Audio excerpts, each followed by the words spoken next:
guys, welcome back to the channel. So today we are doing the driving experience for the Toyota Glanza. Firstly, I would like to thank Shaw Toyota for providing the vehicle for a review. All the showroom details will be provided down in the description box. You can definitely check them out and get exciting offers on all the Toyota cars. So without wasting any time, we'll straightly start driving this car. The car is turned on.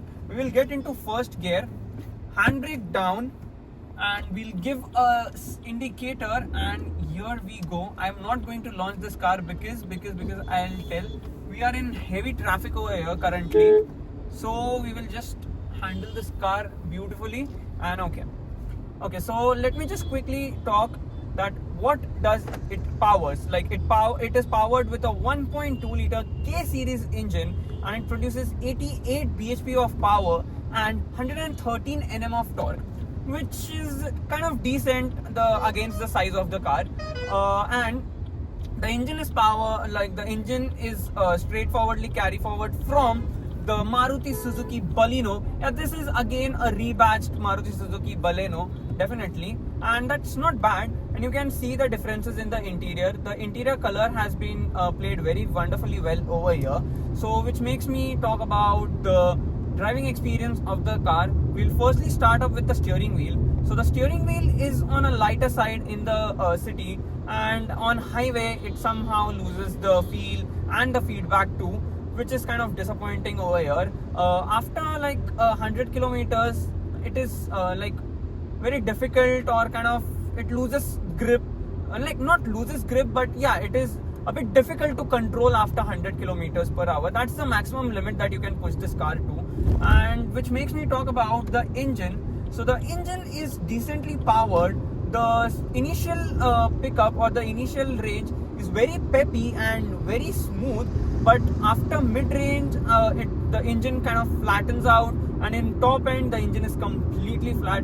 There is no performance, no aggression. Like it just keeps pulling gradually, slowly, and like it goes on pulling slowly. So that's how the mid-range and top range is for this car.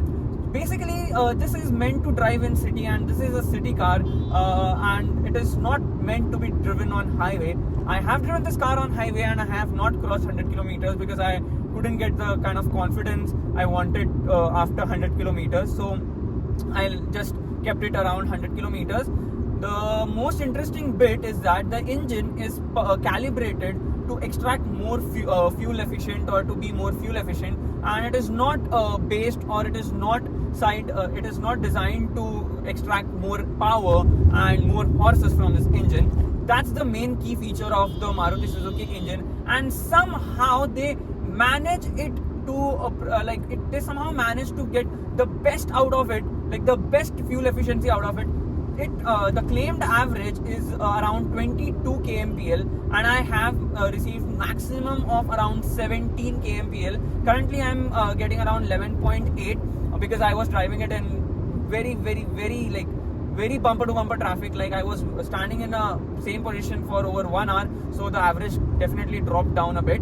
But yeah, yesterday it was returning me around 17 to 18 kmpl constantly on highways and even in city, which makes me talk about the clutch. The clutch is very on a very lighter side, as most people buy it as a first car. So for newbie drivers or for new drivers, the clutch is a bliss. Like you just need to press the clutch, and if you leave even this much of clutch, the car will keep moving, and the torque rush is decently done over here. So even in second gear, it after leaving the clutch without pressing the accelerator, it rolls up to 14 kilometer approximately around 14 kilometer per hour. So which is kind of good, which is kind of decent again.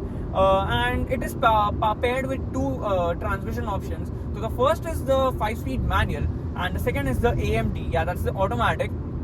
The AMT is somehow more fuel efficient because, like, of course, it shifts gear nearly around 2000 RPM, and in manual you can shift gear around 5000 to 5,500 RPM. Like you can give the proper beans in the manual, and manual is always better to drive, always engaging car to drive, definitely, rather being a AMT. But yet in manual also you can extract fuel efficiency decently well. The gearbox is just like amazing. Like the shifts are butter smooth. Like this shift very beautifully well, and they play like the gear slotting is also done very good. But I have a complaint about the gear timing. Like the gears are pretty short for the first second gear, so you need to do a very quick gear change for that thing, and that's done for better fuel efficiency, because the more you stay in higher gear, the more you will extract average from the car. So that is how the entire car has been calibrated: the gearbox, the engine, the clutch, the accelerator, the power delivery. So that's how it is. It is very fuel oriented, average oriented, efficiency oriented car. So that's the thing. But it feels very nice. It feels very nimble, and due to the size of this vehicle, it feels very agile somehow, and very wonderful to handle in city. You can maneuver this car like very wonderfully well. Even in tight patches, it just goes like this, and like you can do a lot of tight turns, and the turning radius is also a very plus point over here, which gives it a beautiful maneuverability in this regards. And now, which makes me talk about the suspension and the ride quality and the NVH level of this car. So the suspension and the NVH levels are decently well contained over here. Like the noise is well contained. Tire noise can be felt inside the cabin a bit more. Engine noise is not felt that much because it is not vocal at all. Like after mid-range, it flattens out, so like no engine noise is over there, or like minimal engine noise. And talking about the harshness, it's also very well contained over here somehow. The build quality could be a bit better. They say like the Indian conditions are for 60 km per hour, so they do a test around 60 km per hour. So if the car is crashed around 60 km per hour, then it has retained 3 stars out of 5 stars. And after 100 kilometers, like I don't know like what's the safety rating. I don't know the accurate safety rating for the car, so I won't give wrong information to you guys. But yeah, the build would be a bit better, which would make it more good. Like, how will you compare the Baleno and the Glanza? Nothing is there to compare over here.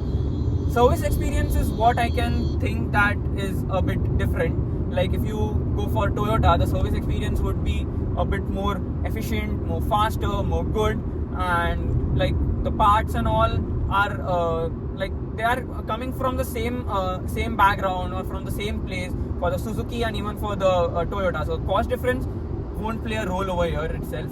And again, we are coming up to a bit of congestion over here, but yeah, that's fine. I'm into second gear, and yet this car rolls wonderfully well. And as I said that most people will buy this car as their first car, so like most people would be a new driver or someone who have recently learned how to drive. So that's a very plus point over here. The biggest USP of this car happens to be that you can even pick up the car in second gear itself. Sometimes I forget that I have to pick the car in first gear. Even in heavy traffic, if I'm standing in I'm waiting for a signal to turn green, yet I can pick this car in second gear.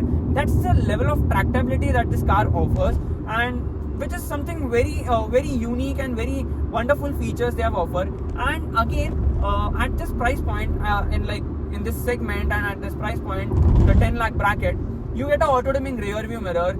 You have a vanity mirror with the light for both the driver and the co-passenger, which is again a very good touch. Like even the cars like Harrier, XUV 700, Scorpio N, the car double the price of this car doesn't get such features, and company is offering such features over here. And the most interesting bit happens to be the HUD, that is the heads-up display, which provides you a bit of, and you can see the rumble strips. Yeah, I can feel the rumble strips inside. I can feel the vibrations. I can feel the tire noise. I can feel the suspensions traveling on the rumble strips. So yeah, NVH levels are not good, not that well contained, but yeah, they are decent. I can say average. I can't say bad, I can't say good, I can say average for the NVH levels. And you can see the features I was talking about.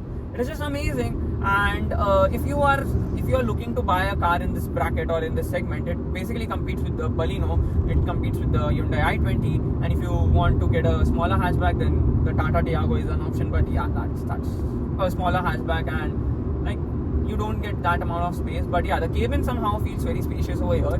The rear seat experience is good.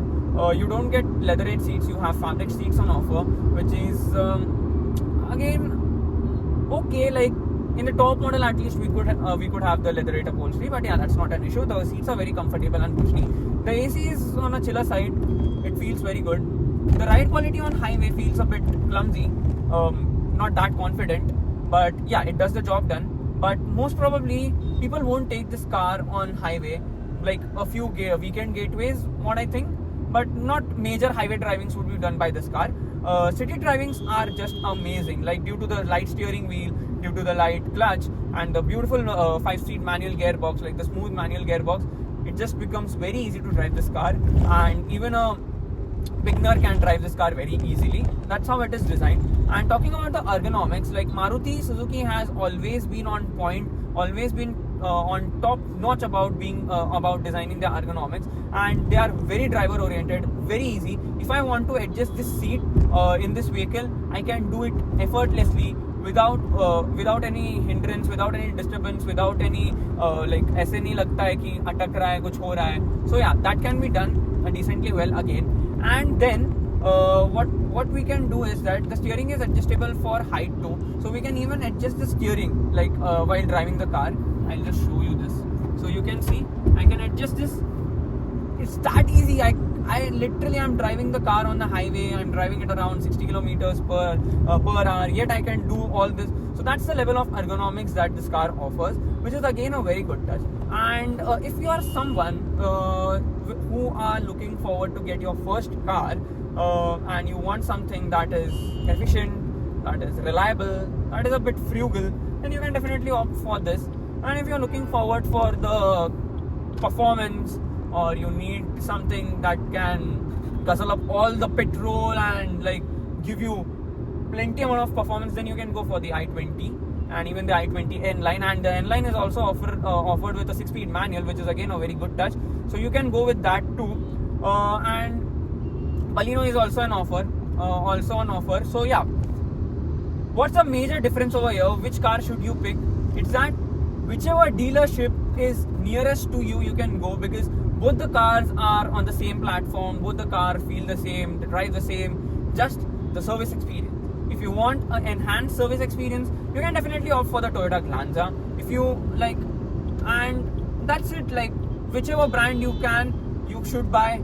It's your choice, so you can get the car for you. And on this point, I would end this video and I would end this drive experience. So thank you so much for watching this video, and definitely check out Shaw Toyota and get exciting offers on all the Toyota cars. And if you made in this video till this point, then make sure to like the video, subscribe to my channel, and press the bell notification on. I will meet you in another one very soon. Till then, bye bye guys. Love you. Jai Hind.